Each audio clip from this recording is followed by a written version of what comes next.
வணக்கம் நண்பர்களே. இன்று நாம் கேட்கப் போவது பழனியின் முருகப்பெருமானையும், அவன் விசித்திரமான பவளக்கிழந்தி வாகனத்தையும் பற்றிய ஒரு அற்புதமான கதையைத்தான். இது ஆன்மீகமும், அன்பும், பக்தியும் கலந்த ஒரு தேவகதை. முருகபெருமான் சூரபத்மனை அழித்து, தெய்வானையையும், வள்ளியையும் மணந்து, உலக நன்மைக்காக பழனி மலைக்கு வந்த பிறகு, ஒரு நாள் அவர் மலைமுகடில் தனியாக அமர்ந்திருந்தார்.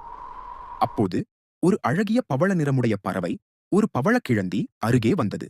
அது பெரிய, வளைந்த நெற்றியுடன், பளிச்சென்ற இறக்கைகளுடன், மிகுந்த ஒளியுடன் இருந்தது. அது முருகனை வணங்கி, அவனது சேவையில் இருக்க விருப்பம் தெரிவித்தது.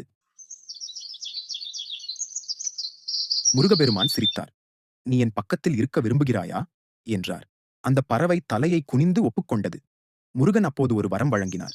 "நீ இனிமேல் என் வாகனமாக இருப்பாய். என் பக்தர்கள் உன்னை காணும்போது என்னையே காண்பார்கள். என் வலிமையும், வேகமும் உன்னுடன் சேர்ந்திருக்கும்." அந்த நாள் முதல், முருகனின் பெருமையைச் சொல்வதற்கு அந்த பவளக்கிழந்தி, மயில், ஒரு புனிதச் சின்னமாக மாறியது. இன்றும் பழனி முருகன் கோவிலில் அந்த பவளக்கிழந்தி மிகுந்த புகழுடன் காணப்படுகிறது. அது வெறும் ஒரு வாகனம் அல்ல. அது பக்தியின் ஒரு உருவம். உங்கள் வாழ்க்கையிலும் பக்தி, நம்பிக்கை, அமைதி நிலைத்திரட்டும். இது போன்ற இன்னும் பல தேவகதைகளுக்காக நம்முடைய சேனலை சப்ஸ்கிரைப் செய்ய மறக்காதீர்கள்.